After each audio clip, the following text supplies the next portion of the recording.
BRS పార్టీకి చెందిన మాజీ ఎమ్మెల్యే గువ్వల బాలరాజు బీఆర్ఎస్ పార్టీకి రాజీనామా చేసిన నేపథ్యంలో రాష్ట్ర వ్యాప్తంగా ఈ అంశమంతా హాట్ టాపిక్గా మారింది.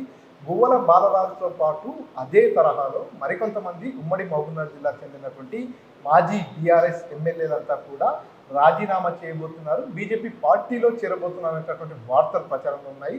అందులో భాగంగా నాగర్ కర్నూలు మాజీ ఎమ్మెల్యే మర్రి జనార్దన్ రెడ్డి సైతం గువ్వల తరహాలోనే త్వరలో పార్టీకి రాజీనామా చేసి బీజేపీ పార్టీలో చేరుతున్నాడంటూ సోషల్ మీడియాలో పెద్ద ఎత్తున ప్రచారం జరిగింది. ఈ ప్రచారంలో వాస్తవం ఎంతో తెలుసుకుందాం. మనతో పాటు నాగర్ కర్నూలు మాజీ ఎమ్మెల్యే మర్రి జనార్దన్ రెడ్డి ఉన్నారు. అన్న నమస్తే. ఏంటి అసలు మీ జిల్లాకు చెందిన జిల్లా అధ్యక్షుడిగా పనిచేసినటువంటి వ్యక్తి, మీ పక్క నియోజకవర్గానికి చెందినటువంటి మాజీ ఎమ్మెల్యే గువ్వల బాలరాజు పార్టీ వీడి రిజైన్ చేస్తున్నట్టు కూడా ప్రకటన చేశారు. త్వరలో బీజేపీ పార్టీలోకి వెళ్తున్నారంటూ కూడా మొత్తం ప్రచారం అవుతుంది. అందులో మీరు కూడా బీఆర్ఎస్ పార్టీని వీడబోతున్నారు, బీజేపీ పార్టీలో చేరబోతున్నారు అనేటటువంటి ప్రచారం జోరందుతుంది. ఈ ప్రచారంలో వాస్తవం ఎంత? ఈ ప్రచారం ఎక్కడ జరిగింది? Social media, Facebook. అది ఫేస్ లేని ఫేస్బుక్.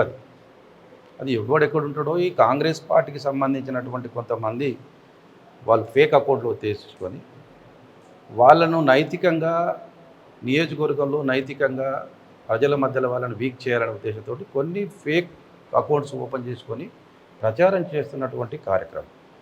నేను పోవాలి, బీజేపీలో జాయిన్ అవ్వాలి, నా కలలోకి రాలి.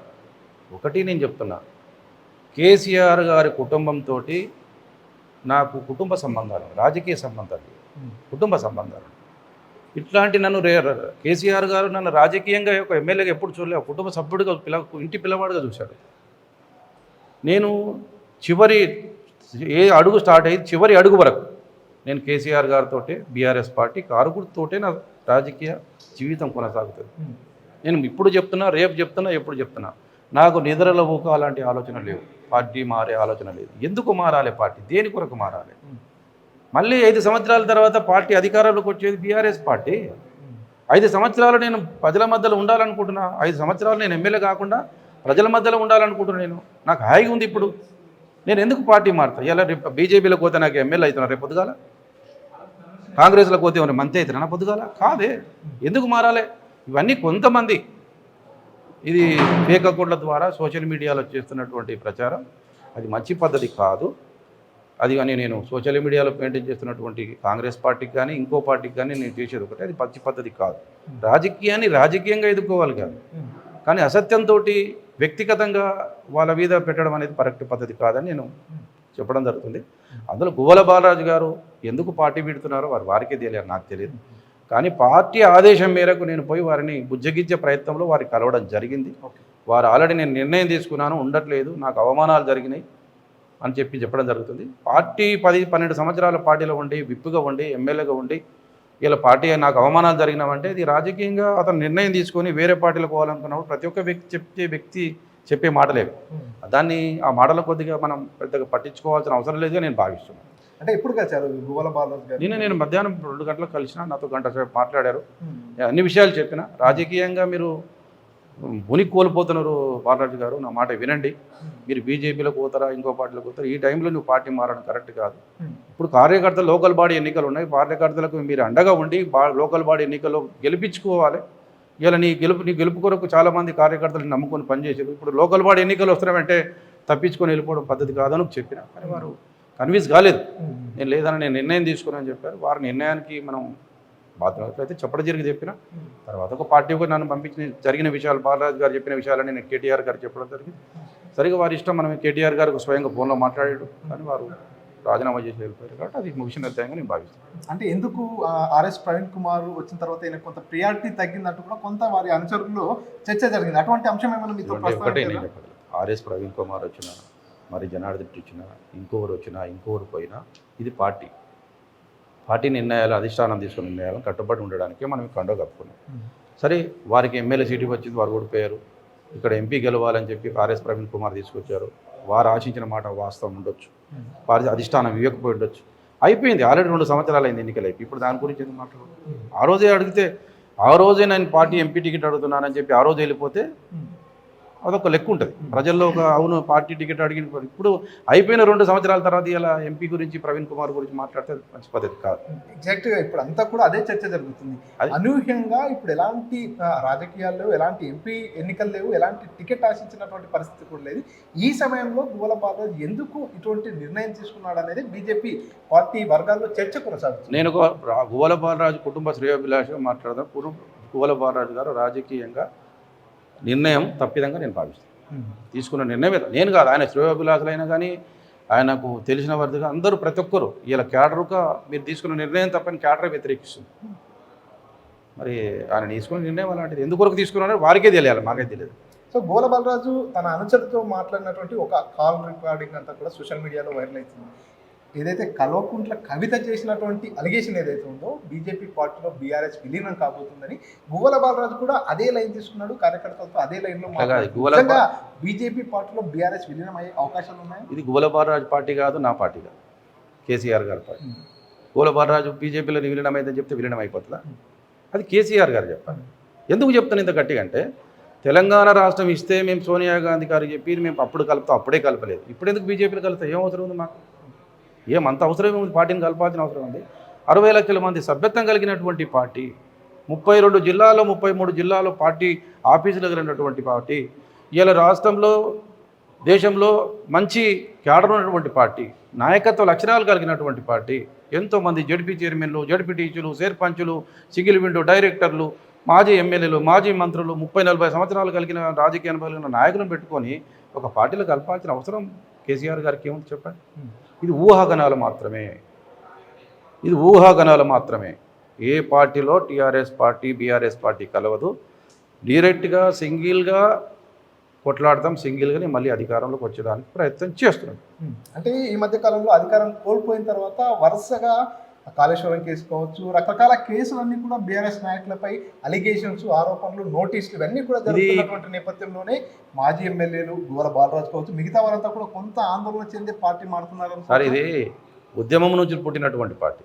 కేసులు కొత్త కాదు కేసీఆర్ గారు, కేసులు కొత్త కాదు. ఇది సమస్య అనేది వస్తుంటాయి. సమస్యను ఎదుర్కోగలిగితేనే నాయకుడు అవుతాడు. అరెస్ట్ అవుతారనో పార్టీ మారి ఇంకోటి అవుతుందో పార్టీ మారితే అది నాయకుడు కాలేడు.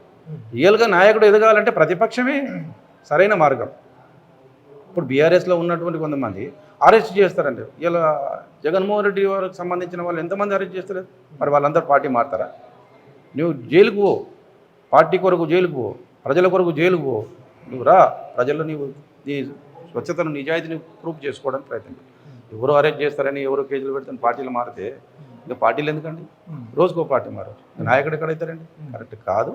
అది కొన్ని మీడియాలు ఒక పార్టీకి సంబంధం ఉన్నటువంటి అనుబంధంగా పనిచేస్తున్న కొన్ని మీడియాలు ఇలా రాస్తున్నటువంటి ఇలా కాళేశ్వరం రిపోర్ట్ వచ్చింది. రిపోర్ట్ రాకముందే కొన్ని మీడియాలు రాసిన వెంటనే దాని అర్థం ఏంటి? ఎవరు ఇచ్చారు? మరి ముఖ్యమంత్రి గారు బయట పెట్టలేదు. సీల్ రిపోర్ట్లో కవర్ సీల్లో వచ్చింది.